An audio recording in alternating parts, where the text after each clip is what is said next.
नमस्कार, आप सभी का स्वागत है मार्केट्स टुडे में। और एक और लगातार 12वां सत्र जबकि भारतीय बाजार अपने नए रिकॉर्ड लेवल पे पहुंचते हुए दिखाई पड़े। और आज की तेजी पूरी तरह से हैवी वेट्स के नाम रही, जिसको रिलायंस इंडस्ट्रीज लीड कर रहा था। 3% का उछाल वहां पे आता हुआ दिखाई पड़ा। साथ ही साथ आईटीसी, भारतीय एयरटेल, कुछ ऐसे नाम जो कि एक लंबे समय से पार्टिसिपेट नहीं कर रहे थे और अब दोबारा यहां पर पार्टिसिपेशन आता हुआ दिखाई पड़ा। मिड कैप स्मॉल कैप भी सपोर्टिव वे में, और साथ ही साथ एक स्ट्रॉन्ग बाइंग आज रियल स्टेट स्पेस में देखने को मिली। पहली बार निफ्टी 14,550 के पार पहुंचता हुआ दिखाई पड़ा और सेंसेक्स ऑलमोस्ट 50,000 के बेहद नजदीक पहुंचता हुआ दिखाई पड़ रहा है। इन सब पे हम बातचीत करेंगे। आज के जानकार हिमांशु भी हमारे साथ मौजूद है, जो कि बाजार पर लगातार तेजी की बातचीत कर रहे हैं। इन सब से हम चर्चा करते हैं, लेकिन पहले देख लेते हैं हेडलाइंस।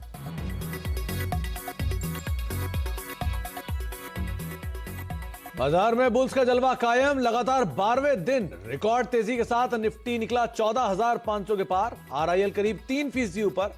बैंक निफ्टी ने भी लगाई ट्रिपल सेंचुरी। मिड कैप शेयरों में भी जोरदार पार्टी।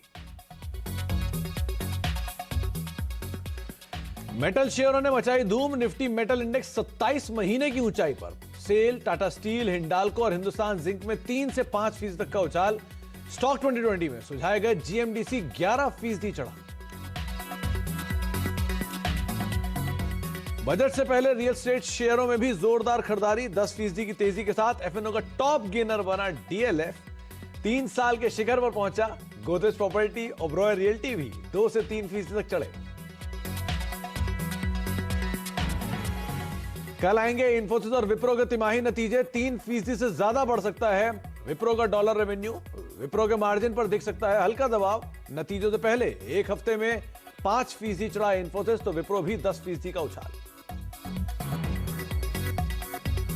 सुप्रीम कोर्ट ने अगले आदेश तक तीनों कृषि कानूनों पर लगाई रोक। किसानों से बातचीत के लिए एससी ने 4 सदस्यों की कमेटी भी बनाई।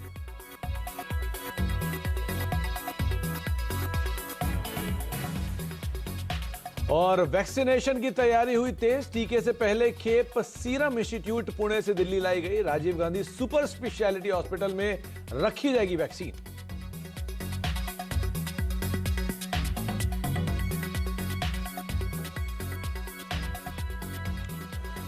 भारतीय बाजारों के लिए एक और शानदार सत्र देखने को मिला। जबकि शुरुआत तो निगेटिव हुई थी, more less flat to negative हुई थी अंतर्राष्ट्रीय बाजारों की तर्ज पर, लेकिन धीरे धीरे भारतीय बाजारों ने पिकअप लिया और रफ्तार की इंटेंसिटी सेकंड हाफ में इतनी तेज थी कि दिन के ऊपरी स्तरों के करीब ही मार्केट जाके बंद होते हुए दिखाई पड़े। 158 अंकों की रेंज निफ्टी ने आज क्रिएट करी, जबकि 78 अंकों का निफ्टी में उछाल रहा। तो मोर और लेस मार्केट में लोअर लेवल से एक स्ट्रॉन्ग पुल बैक, फिर हायर लेवल से थोड़ा हल्का हुआ, लेकिन फिर भी करीब करीब 80 अंकों की तेजी के साथ निफ्टी बंद हुआ। सेंसेक्स में 490 अंकों का एक रेंज आज के सत्र में बनता हुआ दिखाई पड़ा, जहां पर ऑलमोस्ट सेंसेक्स अब 50,000 के बेहद नजदीक पहुंच चुका है। और निफ्टी बैंक भी 672 अंकों के दायरे में। 300 अंकों से ज्यादा का उछाल निफ्टी बैंक में आज देखने को मिला। एक जोरदार तेजी वहां पर बनी भी। एडवांस डिक्लाइन के आंकड़े आपकी स्क्रीन पर है, जहां पर निफ्टी के 28 शेयरों में तेजी थी। और सबसे बड़ी बात की 28 शेयरों में इंडेक्स के हैवी वेट शेयर्स ने मेजरली पार्टिसिपेट किया। 22 शेयरों में आज बिकवाली देखने को मिली। निफ्टी बैंक के 9 शेयरों में तेजी, 3 शेयरों में आज बिकवाली देखने को मिली। और 9 शेयरों में भी आज कर्नाटका बैंक के नंबर्स के बाद तमाम पीएसयू, छोटे पीएसयू बैंक्स में खरीदारी बनते हुए दिखाई पड़ी। निफ्टी एफएनओ के 81 शेयर तेजी में रहे। करीब 58 शेयरों में दबाव रहा। बीएससी के 1017 शेयरों में तेजी और 873 शेयरों में दबाव रहा, यानी कि ब्रॉडर बेस्ड बाइंग आपको इन आंकड़ों से दिखाई पड़ेगी। और एनएससी के करीब करीब 1682 शेयरों में तेजी रही, 1409 शेयरों में दबाव रहा। हालांकि आंकड़े उल्टे हैं, 1017 शेयर एनएससी के और करीब 1682 शेयर बीएससी के, जहां पर खरीदारी देखने को मिली। और सेंसेक्स में भी एक अच्छी खासी तेजी बनते हुए दिखाई पड़ी। आपकी स्क्रीन पे वो कंट्रीब्यूशन, जिसमें सबसे ऊपर नाम रिलायंस इंडस्ट्रीज का। एक लंबे अंतराल के बाद 3% का उछाल आरआईएल में देखने को मिला। 46 अंकों का कंट्रीब्यूशन। एचडीएफसी बैंक एक बार फिर 30 अंकों का कंट्रीब्यूशन। आईटीसी 11 अंकों का। और भारतीय एयरटेल डे हाई पर बंद हुआ, करीब 10 अंकों का कंट्रीब्यूशन यहां से भी आता हुआ दिखाई पड़ा। नेगेटिव साइड पर अगर आप जाएंगे तो थोड़ी बहुत प्रॉफिट टेकिंग आज वापस एचयूएल के अंदर आई, जहां पर एक लंबी तेजी के बाद हल्की सी मुनाफा वसूली वहां पर बनते हुए दिखाई पड़ी। एशियन पेंट्स 11 अंकों का नेगेटिव कंट्रीब्यूशन। कोटक 11 अंकों का नेगेटिव कंट्रीब्यूशन। और इन्फोसिस नतीजों से पहले मोलस फ्लैट टू नेगेटिव टोन के साथ बंद होता हुआ दिखाई पड़ा। ऑन द कॉन्ट्री विप्रो में डे हाई के आसपास क्लोजिंग देखने को मिली।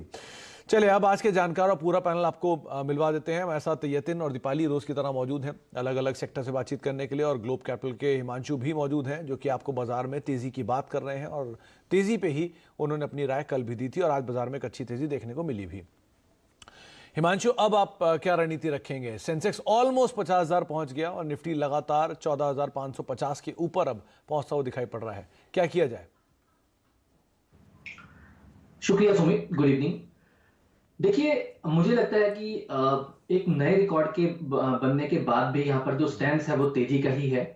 अप्रोच कल की तरह साफ रहेगी कि किसी भी गिरावट पर हम यहाँ पर खरीदारी करेंगे, हम मोमेंटम चेंज करने से बचेंगे, बाजार रिकॉर्ड हाइस पर है और स्ट्रिक्ट स्टॉप लॉसेस मेंटेन करेंगे। सुमित जी, कल जो हमने डिस्कस किए थे लेवल्स लगभग 14,420 430 पर बाइंग रिकमेंडेशन दिया था और 14,500 और उसके ऊपर के टारगेट्स हमने सुझाए थे। बाजार में हूबहू वैसा ही होता हुआ नजर आया। तो मुझे लगता है कि क्योंकि आज हम साइकोलॉजिकल 14,500 के ऊपर यहाँ पर क्लोजिंग देने में कामयाब रहे हैं, तो मुझे लगता है पहला सपोर्ट जो यहाँ का बाजार निफ्टी के लिए आएगा वो 14,500 14,520 की जोन होगी, जहां पर मुझे लगता है कि कल के सेशन के लिए भी खरीदारी करके चला जा सकता है। और उसके लिए स्टॉप लॉस मुझे लगता है कि जो आज के सेशन का लो था 14,430 14,420 के नीचे का स्टॉप लॉस मेंटेन किया जा सकता है। ऊपर में मुझे लगता है कि 14,580 14,600 पहला पड़ाव रहेगा। उसके ऊपर मुझे लगता है 14,650 से 14,660 तक के भी टारगेट्स यहां पर इस वीकली एक्सपायरी से पहले यानी कि कल और परसों के सेशन में देखने को मिल सकते हैं। और बड़ा टारगेट जो मुझे लगता है कि अगर निफ्टी यहां पर 14,600 के ऊपर सस्टेन करता है, तो जो मेरी नजर रहेगी वो 14,800 के लेवल पर यहां पर निफ्टी में रहेगी। तो रणनीति साफ है, अभी हम यहां पर खरीदारी के साथ चलेंगे। इंट्राडे के लिए 14,420 14,403 का 30 का स्टॉप लॉस रखेंगे और अगर पोजिशनल नजरिया है तो 14,350 के स्टॉप लॉस के साथ यहां पर हम तेजी में बने रहेंगे। साथ ही साथ सुमित जी, हमने यहाँ पर निफ्टी बैंक में भी कल यहाँ पर एग्रेसिव बाइंग की सजेशन दिया था और ऐसा हमारा मानना था कि 2 या 3 दिन की कंसोलिडेशन के बाद निफ्टी बैंक में यहाँ पर एक रिबाउंड देखने को मिल सकता है और ऐसा ही बाजार में आज के सेशन में देखने को मिला। मुझे लगता है कि 32,200 के ऊपर की क्लोजिंग काफी पॉजिटिव है निफ्टी बैंक के लिए और मुझे लगता है कि कल के ही सेशन में बाजार निफ्टी बैंक जो कि अभी अपने ऑल टाइम हाई से थोड़ा ही दूर है, कल के सेशन में वो देखने को मिल सकता है। तो यहां पर भी बाइंग स्टैंस के साथ चलेंगे, 32,300 के आसपास खरीदारी करके चलेंगे। 32,100 का एक यहां पर इंट्राडे के लिए स्टॉप लॉस लगाएंगे। 32,600 650 पहला टारगेट और उसके बाद 32,800 से 33,000 तक के टारगेट्स निफ्टी बैंक में भी यहां पर आते हुए देखने को मिल सकते हैं। तो रणनीति दोनों में ही खरीदारी की रहेगी, दोनों ही इंडाइसिस में, लेकिन स्टॉप लॉसेस को हम बहुत क्लोजली यहां पर ट्रेल करते हुए चलेंगे। स्टॉप लॉस क्लोज रखेंगे, स्ट्रिक्ट रखेंगे और तेजी की साइड ही अपनी रणनीति रखेंगे। 32,500 निफ्टी बैंक के लिए टारगेट है, जो 32,800 बाद में हिमांशु देख रहे हैं और निफ्टी के लिए भी उनको लगता है कि 14,800 के ऊपर के टारगेट्स भी अब यहाँ पे बनते हुए दिखाई पड़ सकते हैं। आप तेजी की साइड ही अपनी रणनीति रखें। अच्छा हिमांशु, आपने कल भी दोनों कॉल्स जो दी थी वो तेजी की साइड ही दी थी और वहां पर एक अच्छा मूव भी देखने को मिला। अब आप किन शेयरों के साथ जाएंगे, रणनीति क्या होगी आपकी? जी सुमित जी, तो पहले तो देखिए, बाजार के आखिरी 1 घंटे में यहाँ पर जो एक सेक्टर में रिबाउंड जबरदस्त आया वो था पीएसयू बैंक्स। कर्नाटका बैंक के रिजल्ट्स के बाद मुझे लगता है कि बहुत अच्छी यहाँ पर खरीदारी देखने को मिली और यहाँ पर मैं दिग्गज पीएसयू बैंक एसबीआई के साथ कल के लिए जाना चाहूंगा। मुझे लगता है कि यहाँ पर थोड़ा सा कंसोलिडेशन के बाद स्टॉक अब बिल्कुल एक बड़ी तेजी के लिए नेक्स्ट हायर लेवल्स के लिए चलने के लिए तैयार है, रिस्क रिवॉर्ड काफी फेवरेबल है, इसलिए एसबीआई में यहाँ पर कल के लिए खरीदारी करके चलें। मेरा ऐसा मानना है कि 302 और उसके बाद 308 310 तक के टारगेट्स एसबीआई में आपको कल से परसों तक के सेशन में देखने को मिल सकते हैं और यहां पर 288 का एक स्टॉप लॉस मेंटेन किया जा सकता है। दूसरा यहां पर जो खरीदारी की राय है, दूसरा भी यहां पर बाइंग साइड का आइडिया है और स्टॉक है आईटीसी। सुमित जी, मुझे लगता है कि यहां पर कहीं ना कहीं पर आईटीसी में अब यहां पर एक लीडरशिप जो है एफएमसीजी में बदलते हुए देखने को मिल सकती है और जो टेक्निकल सेटअप है वहां पर एक रिलेटिव स्ट्रेंथ यहां पर एक इमर्ज होते हुए नजर आ रही है। तो मुझे लगता है कि आईटीसी में भी यहां पर खरीदारी का विचार लिया जा सकता है और आईटीसी में यहां पर मैं कल के लिए खरीदारी के साथ जा रहा हूं। मुझे लगता है कि यहां पर 212 रुपए तक के टारगेट्स आईटीसी में कल के सेशन में देखने को मिल सकते हैं और 203 रुपए का एक स्टॉप लॉस लगाया जा सकता है।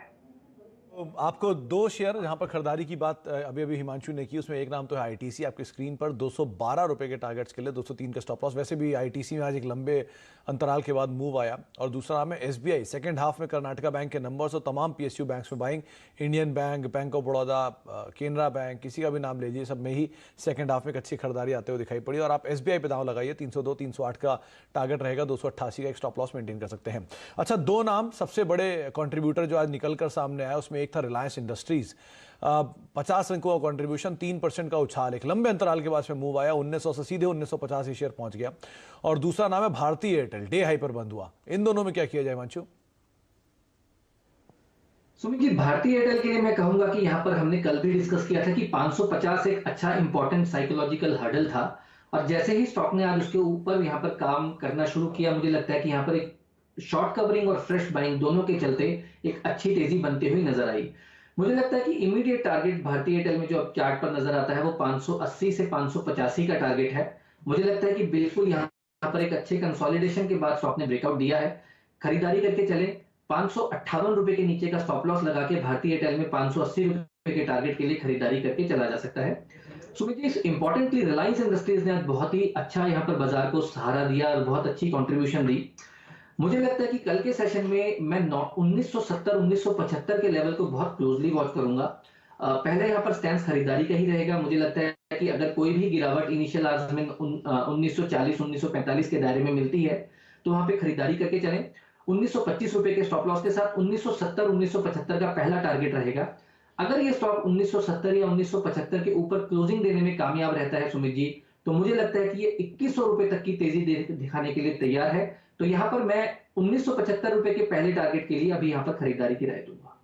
तो 1975 ये पहला टारगेट आपको हिमांशु बता रहे हैं रिलायंस में, और अगर ये निकल जाता है तो 2100 तक भी जाता हुआ दिखाई पड़ेगा। वैसे भी बाजार की इस पूरी तेजी में अब तक इतना ज्यादा पार्टिसिपेशन नहीं है जो सेकंड हाफ में आई है उसमें। और भारतीय एयरटेल भी 580 रुपए के टारगेट के लिए आप खरीदारी करें, 558 का एक स्टॉप लॉस यहां पर मेंटेन कर सकते हैं। अच्छा, नंबर से ठीक पहले विप्रो में आज एक अच्छी बाइंग देखने को मिली, डे हाई पर यह बंद हुआ। हालांकि इन्फोसिस तो इतना ज्यादा पार्टिसिपेशन ऑलरेडी दिखा चुका है, लेकिन अब विप्रो में कुछ एक लेटर हाफ में बाइंग आई थी आज के सत्र में। यहां पे क्या किया जाए? सुमित जी, मैं कहूंगा कि विप्रो अपनी ड्रीम बुल रन में है और हमने इसके बारे में पहले भी डिस्कशन किया है। मुझे लगता है कि अगर आप इस मोमेंटम में बना रहना चाहते हैं तो स्ट्रिक्ट स्टॉप लॉसेस का यूज करके यहां पर बना रहा जा सकता है। चार्ट्स अभी भी ऊपर के लेवल्स का इंडिकेशन दे रहे हैं। मुझे लगता है कि यहां पर 452-455 के लेवल्स पे खरीदारी करके चलिए। 445 रुपए का एक स्ट्रिक्ट स्टॉप लॉस मेंटेन कीजिए और यहाँ पर 475 से 480 रुपए तक के टारगेट देखने को मिल सकते हैं। सुमित जी, इंपॉर्टेंट बात यही रहेगी कि कई बार हम ऐसा देखते हैं कि नंबर्स के बाद प्रॉफिट बुकिंग आते हुए देखने को मिलती है, और स्पेशली इस केस में जहां पर इस स्टॉक का 20 डे मूविंग एवरेज लगभग 400 रुपए के नीचे है, जो कि 15% नीचे है। तो यहाँ पर स्ट्रिक्ट स्टॉप लॉस लगाना बहुत जरूरी है। 445 के अगर नीचे स्टॉक फिसलता है तो मुझे लगता है थोड़ी सी मुनाफा वसूली देखने को मिल सकती है। अनटिल अदरवाइज ऐसा हो तब तक यहां पर स्टॉक में तेजी की पोजीशन में बना रहा जा सकता है। तो 475 480 ये टारगेट आपको विप्रो में दिए जा रहे हैं, 444 का स्टॉप लॉस। वैसे भी नंबर्स आने वाले हैं और ये अनुमान है कि नंबर्स में करीब 3-3.5% के आसपास की कांस्टेंट करेंसी ग्रोथ जो है वो कंपनी दे सकती है। डॉलर रेवेन्यू में 2 से 2.5% के आसपास का इजाफा दिखा सकते हैं। अच्छा, आज एक और सेक्टर बड़ा बजिंग था, उसमें नाम था सबसे प्रोमिनेंटली डीएलएफ का। करीब 10-11% तक का मूव भी यहाँ पे आता हुआ दिखाई पड़ा। पूरा रियल एस्टेट स्पेस आज बज कर रहा था। क्या ट्रिगर बना, पहले दीपाली समझते हैं, फिर हम हिमांशु की राय भी लेंगे उस सेक्टर के ऊपर। तो दीपाली, आज क्या रीड किया आपने रियल एस्टेट स्पेस में और स्पेशली डीएलएफ में 10-12% का मूव देखने को मिला? इंडेक्स में शानदार मूव आज देखने को मिला और निफ्टी रियल्टी इंडेक्स 35 महीने के हाईस पर बंद भी हुआ है। आज भी इंट्राडे गेन्स के हिसाब से सबसे ज्यादा बढ़ने वाला इंडेक्स रहा है। आप इंडेक्स की परफॉर्मेंस देखिए, साल की शुरुआत से लेकर अब तक 8% के रिटर्न आ चुके हैं। पिछले एक महीने में 16% के रिटर्न्स निफ्टी रियल्टी इंडेक्स की ओर से आए हैं। सिमिलरली स्टॉक्स ने भी काफी स्ट्रॉन्ग परफॉर्मेंस दिखाई है। एक हफ्ते में 15% तक के रिटर्न्स इन स्टॉक्स की ओर से आए हैं। सोभा, DLF, India bulls real estate, Prestige, Phoenix ये टॉप मूवर्स रहे हैं पिछले एक हफ्ते के दौरान। और अगर एक महीने की परफॉर्मेंस देखेंगे तो 50% तक के भी रिटर्न्स आए हैं इन स्टॉक्स की ओर से। शोभा ने 50% रिटर्न दिए हैं पिछले एक महीने में। इंडिया बुल्स रियल एस्टेट ने 26%, डीएलएफ, ब्रिगेड, ओबेरॉय ने भी 15 से 24% तक के रिटर्न्स दिए हैं। आज इनफैक्ट ब्रिगेड और डीएलएफ ने अपने फ्रेश 52 वीक हाईज भी टच किए हैं। लगातार तेजी हम इस पॉकेट में देख रहे हैं, जिसके पीछे कई कारण रहे हैं। गवर्नमेंट की ओर से कुछ सपोर्टिव मेजर्स रहे हैं, स्ट्रॉन्ग डिमांड रही है, रेजिडेंशियल सेल्स में काफी इंप्रूवमेंट हमने कई मेट्रोज में आते हुए देखी है। लेकिन आगे के लिए ट्रिगर्स क्या है? ट्रिगर्स ये हैं, एक्सपेक्टेशंस ये है कि रेजिडेंशियल सेल्स यहां से फर्दर इंक्रीज हो सकती हैं। इन्वेंट्री में कमी देखने को मिली है और अब एक्सपेक्टेशंस ये हैं कि अगले 2 साल में इनफैक्ट प्राइसेस भी बढ़ सकते हैं ओवर 10% तक। जेफरीज की इनफैक्ट आज एक रिपोर्ट भी आई जिसमें उन्होंने कहा है कि जो नई रेजिडेंशियल साइकिल है वो 2021 में दिखना शुरू हो जाएगी, क्योंकि इन्वेस्टर्स और एंड यूजर्स जो हैं वापस एक्शन में आते हुए दिख रहे हैं। यानी रेजिडेंशियल सेल्स के साथ साथ कमर्शियल सेल्स में भी इंप्रूवमेंट देखने को मिलेगा 2021 में, ऐसा जेफरीज का मानना है। उनका मानना यह भी है कि अगर टेक कंपनीज की ओर से हायरिंग स्ट्रांग रहती है तो ऑफिस डिमांड सरप्राइज कर सकती है सेकेंड हाफ में 2021 के। DLF, Godrej properties, Oberoi realty, prestigious Sobha, ये उनकी टॉपिक्स है जहां पर उन्होंने 20 से 25% तक टारगेट्स को रेस किया है। आज एक पूरे सेक्टर में कोई भी कंपनी उठा के देख लीजिए, चाहे डीएलएफ जैसा सेक्टर का लीडर हो या फिर ब्रिगेड, पूर्वांकरा, प्रेस्टीज, ओबेरॉय, शोभा, किसी का भी नाम लीजिए, सब में आज एक अच्छी खरीदारी देखने को मिली। हिमांशु, डीएलएफ पे प्रोमिनेंटली जहां पर एक अच्छी तेजी आज बनते हुए दिखाई पड़ी, या फिर कोई और ऐसी कंपनी सेक्टर की जो आपको लगती है कि शायद अभी भी तेजी दिखा सकती है, कुछ स्टीम बाकी है? बिल्कुल सुमित जी, मैं कहूंगा कि डीएलएफ में जो जिस तरह का आज ब्रेकआउट यहां पर देखने को मिला है 250 रुपए के ऊपर, मुझे लगता है कि ये शॉर्ट टू मीडियम टर्म के लिए एक तरह का री रेटिंग यहां पर आगे चल के और देखने को मिलेगा। 250 के ऊपर स्टॉक ने एक अपना जो मैं कहूंगा कि मीडियम टू लॉन्ग टर्म जो अप ट्रेंड है उसको आज ओपन किया है। मुझे लगता है कि चार्ट्स पर यहां पर 300 से 305 रुपए तक के टारगेट्स बजट तक ही आते हुए देखने को मिल सकते हैं। इस तरह का ये आज ब्रेकआउट आता हुआ नजर आया है।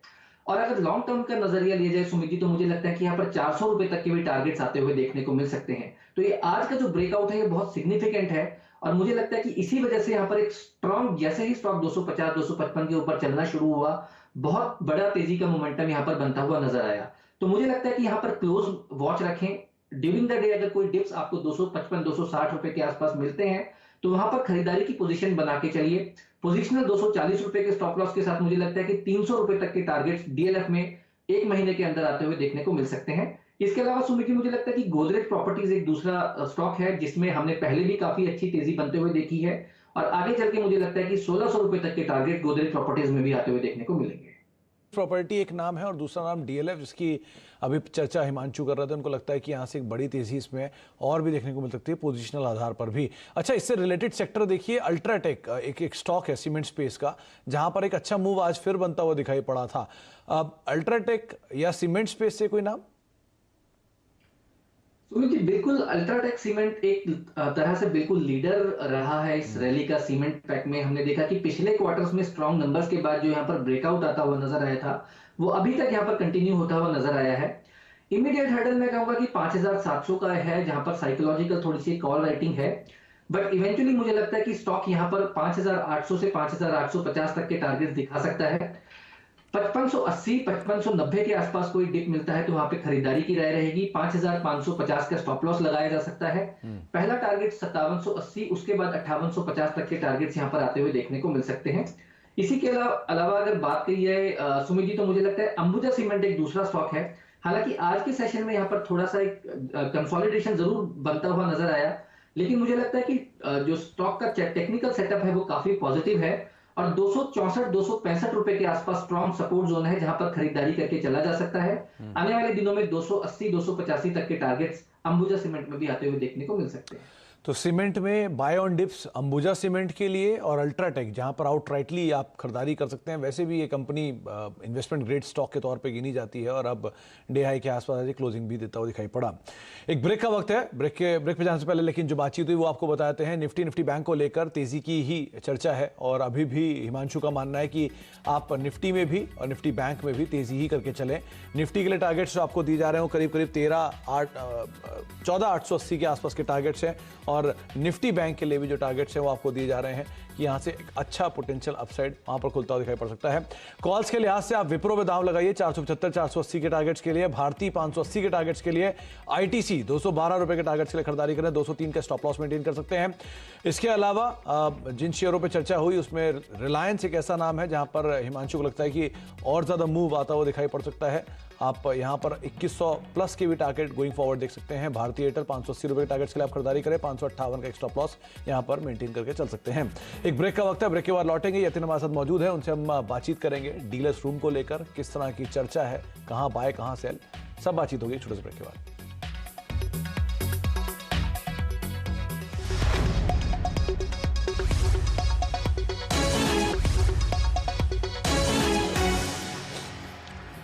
आप देख रहे हैं मार्केट टुडे। हमारे साथ हिमांशु गुप्ता मौजूद हैं ग्लोब कैपिटल के, साथ साथ ये दीपाली भी हैं और यतिन भी मौजूद है रोज की तरह। तो यतिन, आज मार्केट में किस तरह की खबरें, क्योंकि बाजार तो लगातार तेजी में है, क्या कहा जा रहा है डीलर्स रूम में? तो डीलिंग रूम में अगर आप माहौल देखें तो बहुत बेहतरीन तरीके से हमको दिख रहा है कि बाय फ्लोज हैं, खास करके एफआईज के आंकड़े 2.5-3 हज़ार करोड़ के आ रहे हैं। उस हिसाब से तेजी मेंटेन रहनी चाहिए, कोई टाइप का पैनिक नहीं है। लेकिन 2 रिकमेंडेशंस जो आज डीलिंग रूम्स के फोकस रेडार पे हैं, उनमें सबसे पहले एसबीआई। और क्या गजब की रैली हमने आज पीएसयू बैंकिंग शेयर्स में देखी, और वहाँ पीएसयू बैंक्स का राजा एसबीआई में डीलिंग रूम्स को लगता है कि यहाँ से भी काफ़ी अच्छी आपको रिटर्न मिलनी चाहिए ट्रेडिंग के लिहाज से।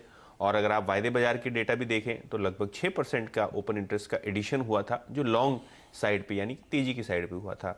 इसके अलावा अगर आप देखें रिलायंस इंडस्ट्रीज़, वहाँ भी डीलिंग रूम्स का कहना है कि 2000 से लेकर 2020 तक के टारगेट्स यहाँ हमको देखने को मिल सकते हैं। और अगर आप रिलायंस की स्पेसिफिकली बात करें तो आज लगभग 21 लाख शेयर्स ओपन इंटरेस्ट में ऐड हुए, जहाँ तक कि जनवरी सीरीज का सवाल है वायदे बाजार का, तो रिलायंस में भी हमको अच्छी खरीदारी देखने को मिली। और दोनों ही रिलायंस इंडस्ट्रीज़ और एसबीआई पे डीलिंग रूम्स काफ़ी बुलिश और तेज़ी का सेटअप जो है बना रहे हैं अपने क्लाइंट्स के लिए। तो आरआईएल जहां पर एक बड़ी ब्लॉक भी हुई आज, और उस ब्लॉक का भी इम्पैक्ट रहा, और साथ ही साथ अभी हिमांशु भी कह रहे थे कि पहले 1975 और उसके बाद 2000 के ऊपर की चाल देखने को मिलेगी, और डीलर्स रूम में भी इस तरह की बज़ है कि यहाँ पर एक अच्छी तेजी बनते हुए दिखाई पड़ सकती है। बहुत बहुत शुक्रिया हिमांशु, आपका भी हमारे साथ मौजूद रहने के लिए, यतिन आपका, और दीपाली आपका भी हमारे साथ मौजूद रहने के लिए, सभी शेयरों पर बाजार पर बातचीत करने के लिए। तो बायस पॉजिटिव है, आप तेजी ही लेकर चलें, किसी भी टिप में खरीदारी करें, यही हिमांशु की राय है। निफ्टी बैंक दोनों में तेजी रहेगी, और हैवी वेट्स के साथ रहें और अपने स्टॉप प्रोसेस को स्ट्रिक्टली आप फॉलो करके चल सकते हैं। इसी नोट के साथ मार्केट टुडे में इतना ही। नमस्कार।